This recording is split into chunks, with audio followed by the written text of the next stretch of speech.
You know, I feel like you probably think getting a small, fluffy, low-shedding dog means you're just signing up for a super low-maintenance life. Oh, absolutely. That's what everybody thinks. Right. But if you look closely at the actual daily reality of living with a Havanese, that whole low-maintenance label is, well, it's actually a trap. Yeah, it really is. It's a complete misunderstanding. And honestly, it can totally ruin the relationship between the dog and the owner. Exactly. And that is exactly our mission for this deep dive today. We are taking the source material, which is this incredibly detailed lifestyle blueprint for the Havanese, and we are just throwing out those standard hollow breed profiles. Right, because people focus way too much on the aesthetics, like how the dog looks in a perfectly groomed Instagram photo. Yeah, and they completely ignore the machinery of what it takes to actually live with one. Okay. So we want to show you what it genuinely feels like to share your home, your schedule, and honestly, your emotional bandwidth with this specific breed. I love that. So just picture this for a second. It's Tuesday morning. You're in your kitchen.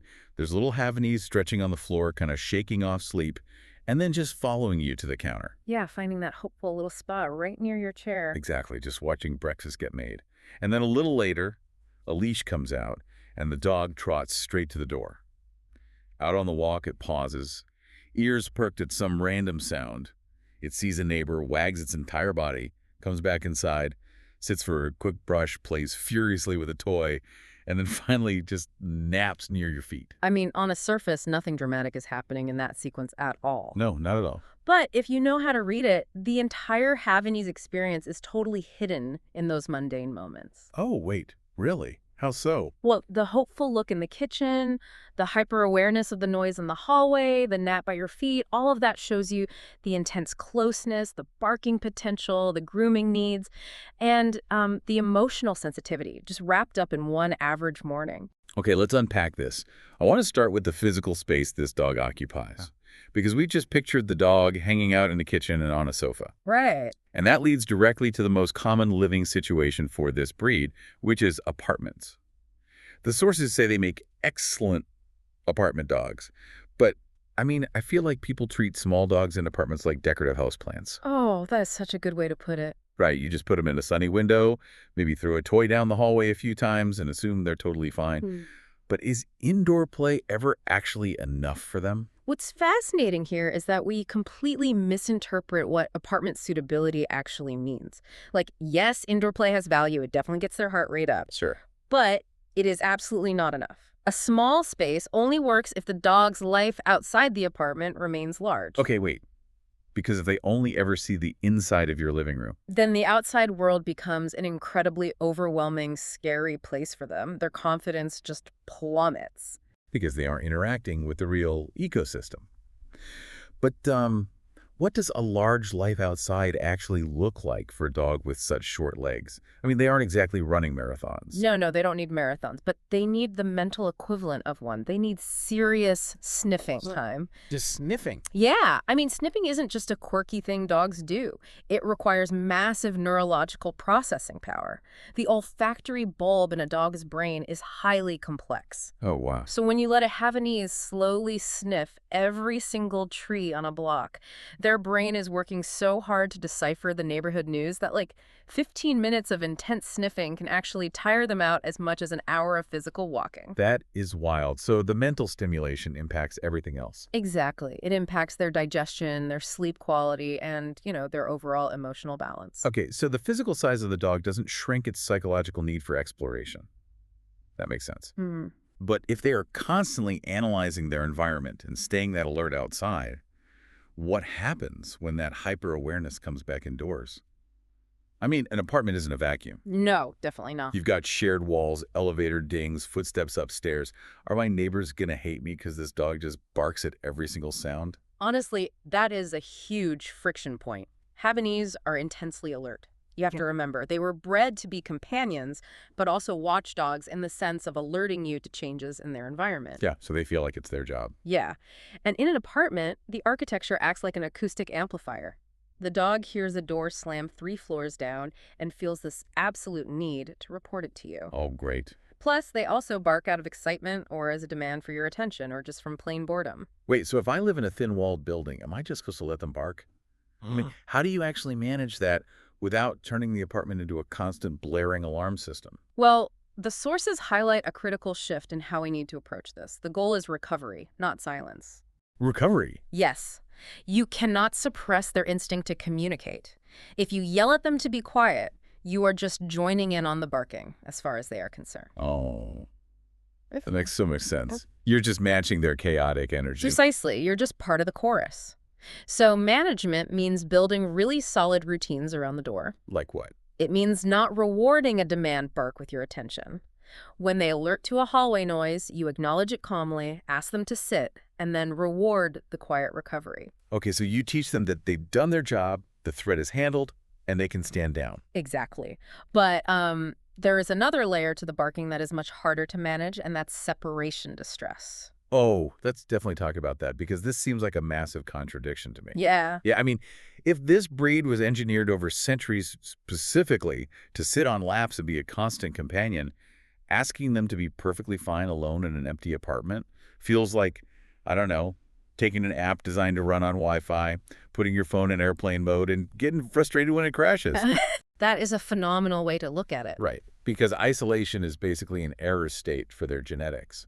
It really is. You are fighting centuries of selective breeding. They strongly prefer company, and they just do not do well in homes where they are left alone for long stretches without preparation. What happens when they are? When a Havanese is left alone abruptly, their cortisol levels just spike. And that anxiety manifests as destructive behavior, having accidents indoors, or just nonstop panic barking. So how do you fix the airplane mode problem if you actually have to, go to work or buy groceries? You have to build their tolerance to solitude incrementally. It takes work. Like step by step. Right. It requires creating designated safe spaces, using puzzle toys that keep their brains engaged while you're gone, and this is key, establishing incredibly boring, low-drama departures and returns. Oh, so no emotional goodbyes. Exactly. If you throw a big emotional goodbye party every time you grab your keys, the dog assumes your departure is a terrible, life-altering event. You have to act like leaving the house is the most boring thing in the world. Yes. And honestly, if you have a demanding schedule, you have to be proactive with your budget. You might need to pay for a dog walker, enroll them in daycare, or negotiate a flexible work-from-home setup. Right, you can't just cross your fingers and hope for the best. No, especially if severe separation distress sets in. At that point, you need a qualified behavior professional. Solitude has to be taught humanely. It cannot just be forced on them. Which is a perfect pivot to the physical maintenance. Because if this dog is designed to be in close physical proximity to you, like sharing your sofa and your schedule, you're going to be interacting constantly with its coat. Oh, absolutely. Constantly. So let's address that low shedding trap we talked about at the top. I feel like people hear low shedding and their brain automatically translates that to low effort. And it is the exact opposite, literally the opposite. Let's look at the actual physics of a low-shedding coat. When a short-haired dog, like a beagle, sheds, the dead hair simply falls off the dog and onto your rug. It's annoying to vacuum, sure, but the dog is self-cleaning. Right. But when a Havanese loses a hair, it doesn't fall away. It gets trapped in the surrounding long fur and all those curls. So the loose hair just sits there tangled up in the healthy hair. Exactly. And if you don't actively brush and comb it out all the way down to the skin, that trapped hair forms a mat. Ugh, mats are the worst. They are. And a mat isn't just a cosmetic issue. It's like a dreadlock that pulls tightly against the dog's skin with every single step they take. Ouch. Yeah, it causes micro tears, restricts blood flow, and hides bacterial infections. It's basically like buying a high-end luxury car because it looks amazing, but then completely refusing to pay for the expensive oil changes. That's exactly it. You just can't separate the aesthetic from the maintenance. No, you can't. And that maintenance is a daily reality. Living with a Havanese means regular brushing, gentle care around their eyes to prevent tear staining, paw and nail maintenance, and constantly checking around their ears and belly. That sounds like a lot of handling. It is. And this cooperation from the dog must be trained starting in puppyhood. If you wait until they are fully grown to introduce a metal comb, you are going to have a daily wrestling match. And I imagine weather totally changes the math on this too, like a rainy day walk with a dog that is practically dragging its belly on the ground. Oh, yeah. That means you have a whole undercarriage cleanup routine before they are even allowed back on the furniture. You absolutely do. But here's the thing. The grooming shouldn't just be viewed as a chore. It is a vital health check. How so? Well, when you brush them, you are feeling for unusual lumps, checking their body condition score, and looking for skin irritations. It's really an extension of your relationship with the dog. Okay, I want to address the allergy question while we're talking about the coat, Yeah. because breeders and marketing materials love throwing around the word hypoallergenic. Oh, yes, they do. If someone is highly allergic to dogs, is a Havanese actually a safe bet? The sources are incredibly strict on this. No dog is guaranteed 100% hypoallergenic for every single person. That label is mostly just marketing. Because the allergens aren't just in the hair itself, right? No, they are not. The primary culprits for dog allergies are proteins found in the dog's dander, which are dead skin cells, as well as in their saliva and their urine. So even if the dog isn't shedding fur all over your house, They are still producing dander and licking themselves all the time. Plus, a long coat acts like a giant Swiffer for environmental allergens. oh, so they just bring pollen and dust inside after every walk? Exactly. So if you have severe allergies, you must spend significant actual time with this specific breed and, consult your doctor before committing. Okay, so beyond the one-on-one relationship and the constant brushing, this dog's daily life involves navigating the other living creatures in your environment. Right. So what does this all mean for the social butterfly effect? Kids, pets, visitors. I feel like a lot of parents see a fluffy, friendly 8-pound dog and think, perfect, a living teddy bear for my toddler. That has to go wrong, right? It goes disastrously wrong. I mean, Havanese are affectionate and playful, which makes them seem like perfect family dogs. Yeah. But we really have to consider the physical reality of a toy breed. Right. Their skeletal frame is incredibly fragile. So a kid dropping them isn't just a scraped knee, it's a catastrophic injury. A drop from a child's arms can easily result in a fractured leg.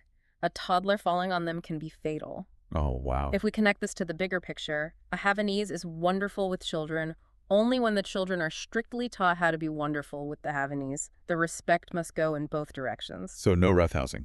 Exactly. There can be no chasing the dog, no squeezing, no pulling at the coat, and absolutely no disturbing them while they sleep. So the parents are managing the child's behavior just as much as the dog's. Honestly, more so in many cases. The dog must have a genuine retreat space, like a crate or a specific bed, that the kids are categorically not allowed to enter. It's their safe zone.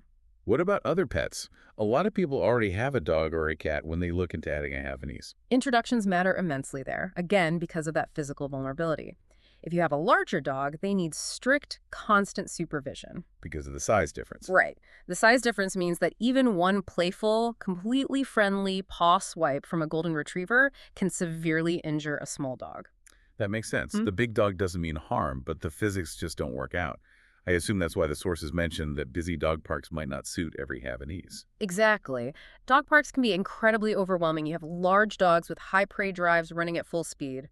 For a small Havanese, that isn't fun. It's terrifying. Their confidence deserves real protection. And if you have cats, the cats need vertical escape routes so they don't feel cornered by an enthusiastic little dog wanting to play all the time. Here's where it gets really interesting to me. Because I think a lot of these social issues tie directly into what I like to call cute privilege. Ooh, I like that. Because they are so socially engaging and look like literal stuffed animals, owners fall into this psychological trap. Behavior gaps go totally unnoticed until they harden into permanent habits. Cute privilege is the perfect term for the operant conditioning happening without the owner even realizing it. Right. It's like a charming celebrity talking their way out of a parking ticket. Because the dog is 8 pounds and adorable, we let them get away with jumping on guests at the door or begging at the dining table. We do. We actually reinforce the bad behavior by laughing at it or petting them. Exactly. But we would never, ever accept a Rottweiler jumping on our grandmother at the front door. No, never. And that double standard does the Havanese a massive disservice. When you don't set boundaries, small dogs often develop learned helplessness or aggressive posturing because they just don't understand the rules of the house. They need structure. Yes. They are incredibly bright and trainable, but they need daily maintenance on their manners. Leash walking, house training, recall, these are non-negotiable. And the cute privilege extends to ignoring physical maintenance too. We assume because they are small, they are generally fine, but the sources point out specific health checks that have to become part of your daily rhythm, like dental care. Why is brushing their teeth highlighted so heavily? Well, dental care is paramount. A Havanese has the exact same number of adult teeth as a German Shepherd. Wait, really? Yes, but they are all crammed into a tiny little jaw. Oh, wow. So the crowding is a mechanical issue. Exactly. That crowding creates countless tiny crevices where plaque and bacteria build up incredibly fast. If you aren't brushing their teeth cooperatively, which again requires training, that bacteria leads to periodontal disease, bone loss in the jaw, and even bacteria entering the bloodstream to affect the heart and kidneys. So skipping the toothbrushing because the dog squirms isn't just a minor lapse. It leads to massive medical complications. It does. Which brings us to the financial reality. I mean, the adoption fee or the breeder price is literally just the down payment on this animal. Honestly, it is the smallest check you will write. The compounding cost of neglecting manners and health is staggering. Because of that dental crowding, you are looking at expensive professional cleanings and potential extractions under anesthesia. Plus the day-to-day stuff. Right. You must budget for high-quality food, recurring professional grooming every few weeks, parasite prevention, and comprehensive pet insurance. And because they have a long lifespan, you have to factor in senior care. The daily life shifts as they age. It really does. You might need to buy structural ramps so they can safely get onto that sofa without stressing their joints. Or you might need non-slip rugs on your hardwood floors and much more frequent proactive vet visits for vision and hearing support. And if you plan to travel with them, their small size makes it possible to bring them into the cabin of an airplane. But portability does not equal effortlessness. Definitely not. You have to buy crash-tested car harnesses, navigate specific airline and hotel policies, and constantly monitor the ambient temperature because small dogs just cannot regulate their body heat as effectively as large breeds. Okay, so bringing this all together, we've walked through the physical space, the acoustic realities of barking, the intense mechanics of coat care, the fragility around children, and the hidden compounding costs. Let's do the ultimate compatibility test. Let's do it. Who is this dog actually, FOR? It is for owners, whether they're first-timers or experienced, who want genuine, intensive closeness. It is for people willing to take a relationship-building approach to training, rather than just barking commands at a dog. Right. You must be fully ready for daily grooming, moderate but dedicated outdoor exercise, and making a 15-year financial and emotional commitment to preventive care. Okay, and who is this dog not for? It is definitely not for someone wanting minimal interaction or a dog that just entertains itself. It is not for someone who refuses to brush a dog daily or who expects absolute silence in an apartment. Obviously. Right. It is not for households that plan to leave the dog alone for 10 hours a day without support. And it is certainly not for someone looking for a decorative, low-effort accessory. So is it fair to say that people who just want the idea of a dog like the aesthetic, the Instagram photos, rather than the messy reality of a dog, are the ones who will struggle the absolute most with a Havanese?